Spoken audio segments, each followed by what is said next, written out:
award-winning author Chimamanda Adichie. Chimamanda, thank you very much indeed for joining us, and I apologize for the stress you had to go through getting to the studio. I understand it's pouring buckets in Lagos and there's the snarling up of traffic. So thank you very much for joining us. No, I should apologize. I should have left, knowing Lagos, of course, I should have left on time, so I should apologize. Well, the most important thing is that you're here. So let's get straight into it, because you called the 2023 presidential election a slap to the face of the Nigerian people and insults to the collective intelligence of Nigerians. Tell us why you see it that way. Well, I see that when I wrote that letter, because I think it's important to preserve the truth. Right? I think that when something like this happens in a country, it's really important to tell the story of what happened.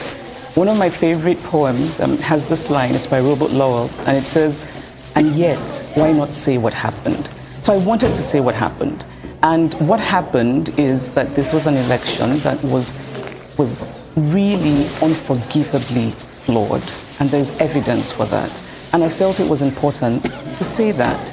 But also I wanted to call out the US for what I consider a kind of two-facedness when it comes to Africa. So, the US has a long history of complicity in, sort of non-democratic elections on this continent.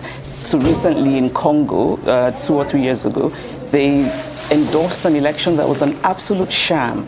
But then the same US will turn around and criticize Congo for not being democratic. And so my point was to say, be what you say you are, right? You cannot criticize African countries for being undemocratic, while at the same time endorsing something that is quite self-evidently undemocratic. Well, that's a good point. But just delving deeper into your letter, you were quite categorical in saying that the electoral process was imperiled not by technical shortcomings, but by deliberate manipulation. Is there enough evidence in your assessment to support that claim? Yes, and I think maybe the most glaring is that we Nigerians all saw these mutilated election sheets, right? We all saw them.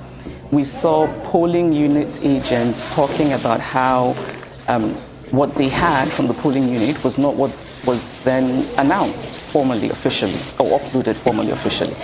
And I think for me that's a really striking reason and an example of how this election was not about technical glitches.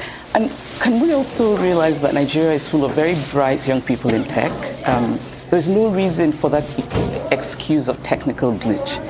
And the other question then is, if it was a technical glitch, why was it possible for most people to upload the results of the other federal elections, but not the presidential? And I think most of all is that there's just been this resounding, unfortunate silence from INEC and from the chair of INEC. I think Nigerians deserve the respect of an institution that's supposed to shepherd their democracy. So nobody's come out to explain to Nigerians how that happened. There's a statement about technical glitches. It's unconvincing.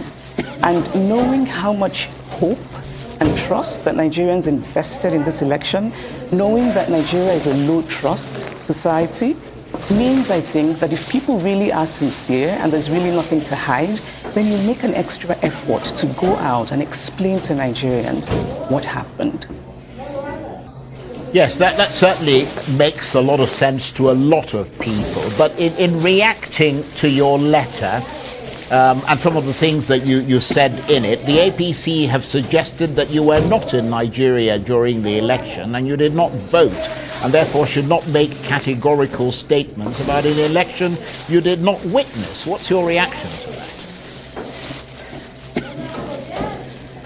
Well, I don't think it's very useful criticism. I should say, first of all, that I've never been fazed by criticism. I mean, I wrote this, of course, knowing fully well that there would be criticism from certain quarters. And I've seen a few things people have sent to me, and it's kind of been amusing to read the juvenile fulminations of non-juvenile people. But that said, I actually did try very hard. And I should say, I have two homes. I have a home here in Lagos, I have a home in the US. I'm very often here.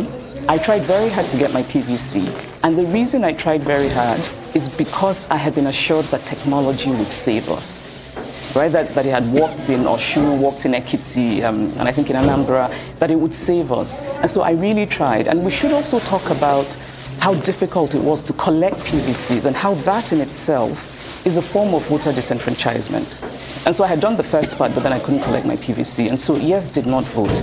But my not voting does not mean that I cannot comment on an election. I'm a Nigerian citizen. Every Nigerian citizen has a right to have an opinion about this election. And so when people say that Beavers worked, but IREV didn't work, which is sort of a way of countering the accusation that the technology was manipulated, really the response is both have to work for the election to be credible. Right? So Beavers was about making sure that we didn't have ghost voters, that people who were actually there voted.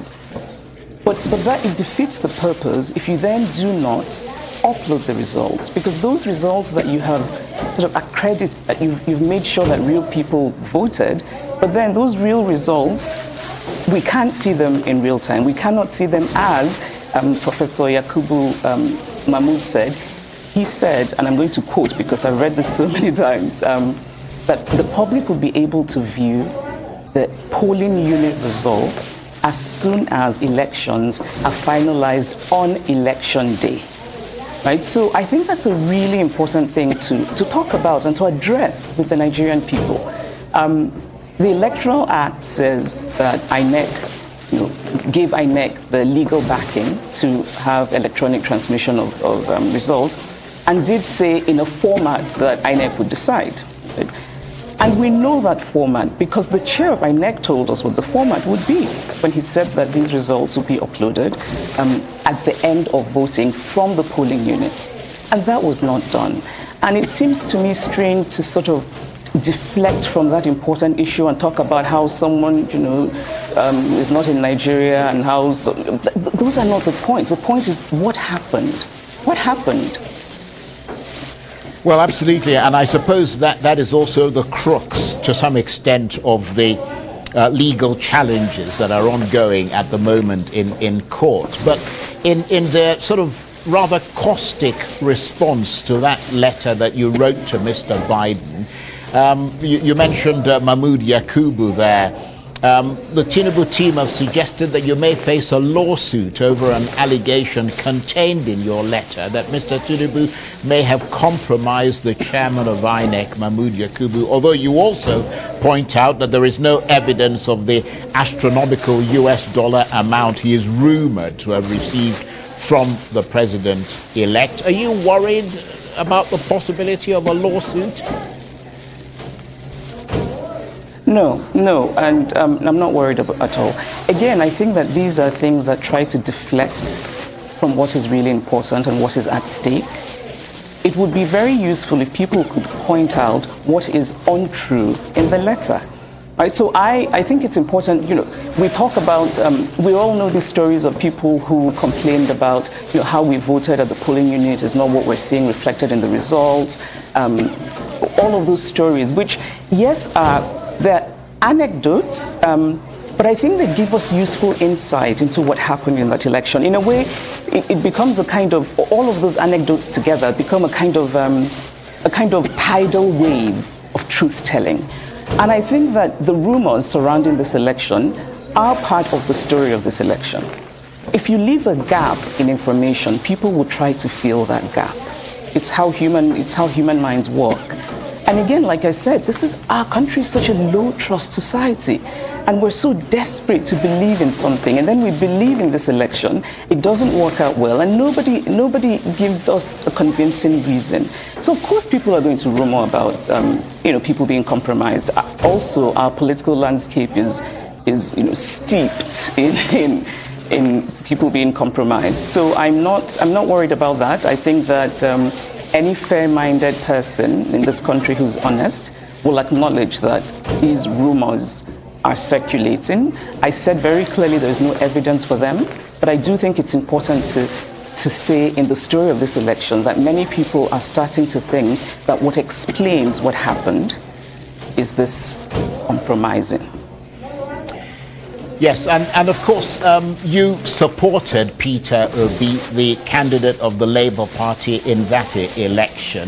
He, according to the official results, came third, and we've seen a number of spokesmen from the APC suggesting that you were supporting your sort of tribesmen, to use a rather sort of old term.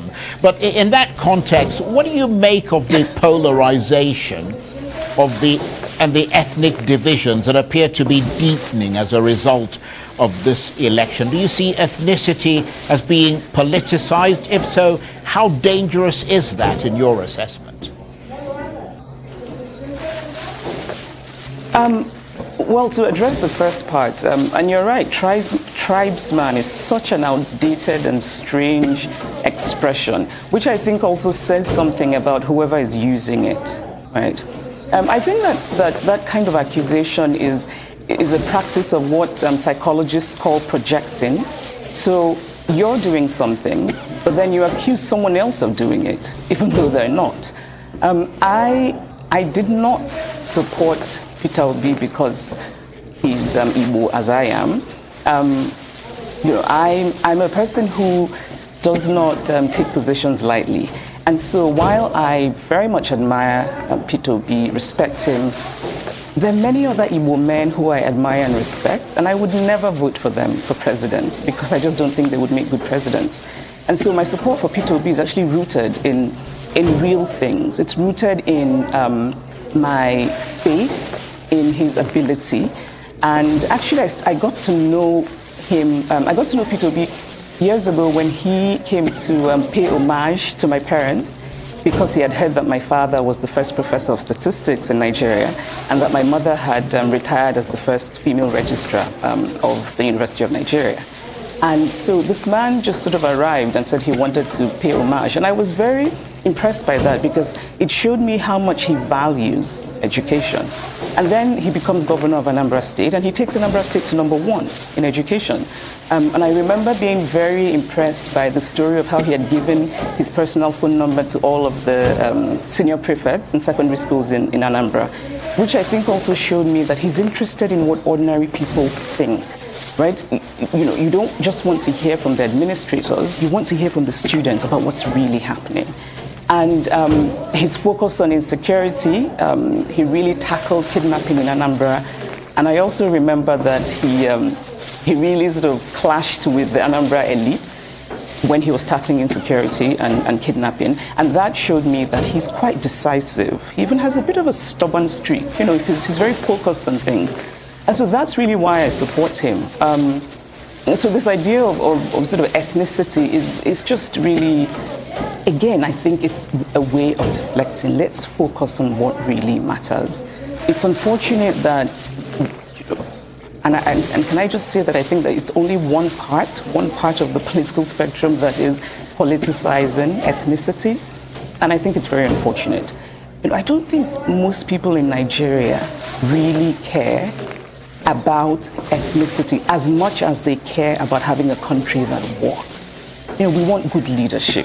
We want the hospitals and the schools and the roads to be good. And and that affects everyone. Igbo, Yoruba, Ijo, it affects everyone. Yes, again, people would agree with that assessment from you. But I wonder if I might change direction slightly and get your thoughts on the Nobel laureate Wole Soyinka's assertion on Arise News about reactions to the election results by the Labour Party's vice presidential candidate, Yusuf Dati Baba Ahmed, comments which Professor Soyinka described as fascistic. I mean, do you see that as part of the demonization of Mr. Obi and his running mate, as some have suggested, or do you agree that Dati Baba Ahmed went or rather overstepped the bounds, and Professor Soyinka was in that regard justified to call him to order. I mean, I know you hold, or at least you have held, Mr. Soyinka in high esteem. I still do. I have a lot of love for Professor Soyinka. I admire him, I respect him as a thinker, as a writer. I think everyone should read The Man Died, and Ake, his memoir, is beautiful. Right? But at the same time, I disagree very strongly with him about this particular issue. And actually, because I respect Professor Soyinka so much, I went back and watched the interview. I had watched it when it aired initially, but I went back and watched it because I thought, am I missing something? And I think fascist is a really strong word. You know, fascist actually often makes me think of Mussolini's Italy. But I think we use it now, you know, sort of to address this kind of authoritarianism that's often populist and right-wing, you know, like in Hungary, and even the former American president. And when you look at those situations, you can see why they have been termed fascist. And I did not see any reason that Mr. Dati Baba Ahmed's interview would have been termed fascist. You know, I think he was making a very strongly felt point about the elections. What he was saying, which again I thought seemed fairly reasonable, is that if our democracy is rooted in our constitution, and you then swear in a person who's been elected unconstitutionally, then you are in fact ending democracy. I think it's quite a reasonable position. Of course, we can argue about what that bit in the Constitution means, right? And I'm actually grateful for this whole election period because it's made me read things I probably never would have, such as the Nigerian Constitution, and also made me have quite a few suggestions for editing. But anyway, I think now we're talking about what does "and" mean, right? So Mr. Dati Baba Ahmed is saying that it's, you know, 2/3 and the FCT, and that's separate. And it's a reasonable argument. You know, "and" is a conjunction. We use it in that context often to mean plural, right? So we say Aisha and Yemi are coming. And we don't say Aisha and Yemi is coming. That's because they're two separate things, two separate entities. And of course the court will interpret, but I don't think it's unreasonable for educated Nigerians who can read and who know what the word "and" means to make their own interpretations and to argue it. And of course the fact that the Labour Party is in court means that they do not believe that this election is constitutional. And so I just didn't, I didn't quite see why it would be termed fascist. I mean, we could, I think a charitable way of reading Professor Soyinka's comment is that Professor Soyinka himself, I think it's fair to say that he is not given to restraint in language in general. And so maybe that's where that word fascist came from. However, I have suggestions for what we could use fascist for. We could use fascist for INEC. Because as it is right now, many Nigerians feel deeply cheated by INEC, deeply disenfranchised by INEC. And there's an authoritarianism, which obviously is the basis of fascism, at the center of manipulating an election. Because what you're doing is you're gagging people, you're forcibly taking away their voice. That is fascist. Fascist is all of the violence that happened during the elections. Fascist is the way that some people remain silent about that violence. Fascist is, fascist is a government that hasn't come out to address the very tangible and palpable discontent in this country. I think that, and when I say that we can use fascist for INEC, what I mean is the fact that, so many of us, including myself, are convinced that this was not in any way technological glitch. I think that Professor Yakubu had an opportunity for heroism, and I think he wasted it spectacularly. Because he could very easily have become the hero of not just Nigerians, but Africa, because so many Africans are watching. They were so inspired by what happened before this election and the obedient movement. And so, I also think that